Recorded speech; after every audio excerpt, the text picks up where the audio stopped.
Plot দুর্নীতি মামলায় শেখ হাসিনাকে 5 বছরের কারাদণ্ড দিল বাংলাদেশের একটি আদালত। এই মামলায় হাসিনার বোন শেখ রাহানাকে 7 বছরের এবং রাহানার কন্যা টিউলিপ সিদ্দিককে 2 বছরের কারাদণ্ড দেওয়া হয়েছে। কারাদণ্ডের পাশাপাশি ব্রিটিশ পার্লামেন্টের সদস্য টিউলিপকে 1 লক্ষ জরিমানা দেওয়ার নির্দেশ দেওয়া হয়েছে। জরিমানার অর্থ না দিলে অতিরিক্ত 6 মাস জেলে থাকতে হবে টিউলিপকে। 1 লক্ষ টাকা জরিমানা দিতে বলা হয়েছে রেহানাকেও। এই মামলার বাকি 14টি আসামিকে 5 বছরের কারাদণ্ড দেওয়া হয়েছে। গত 13ই জানুয়ারি প্লট দুর্নীতি মামলায় দায়ের করেছিল বাংলাদেশের দুর্নীতি দমন কমিশন।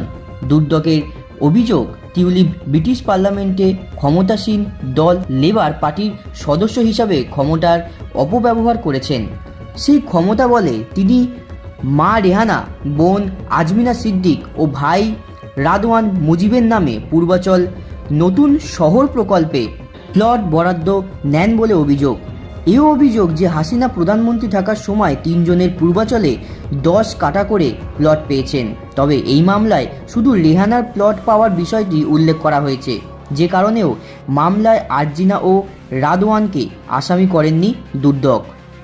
এর আগেও হাসিনার বোনঝি টিউলিপের বিরুদ্ধে দুর্নীতির অভিযোগ উঠেছে। এক আবাসন ব্যবসায়ীর থেকে বিনামূল্যে ফ্ল্যাট নেওয়া নিয়ে বিতর্কের জেরে চলতি বছরেই ব্রিটেনের মন্ত্রীপদ ছাড়েন তিনি। জানুয়ারি মাসে ব্রিটেনের সিটি মিনিস্টারের পদ থেকে ইস্তফা দেন। অন্যদিকে গত বছরের জুলাই আগস্টে বাংলাদেশের ছাত্র জনতার বিক্ষোভের পরে ক্ষমতাচ্যুত হন সে দেশের প্রাক্তন প্রধানমন্ত্রী হাসিনা। তারপর থেকেই তিনি ভারতেই সাময়িক আশ্রয়ে রয়েছেন। ছাত্র জনতার আন্দোলনের সময় যে দেশে গণহত্যার অভিযোগ মামলা হয় হাসিনার বিরুদ্ধে, ওই মামলা সম্প্রতি তাকে দোষী সাব্যস্ত করে বাংলাদেশের ট্রাইব্যুনাল হাসিনার মৃত্যুদণ্ডের আদেশ দিয়েছে সে দেশের ট্রাইব্যুনাল। তারপরে ফের হাসিনাকে ফেরত চেয়ে দিল্লিতে চিঠি পাঠিয়েছে ঢাকা।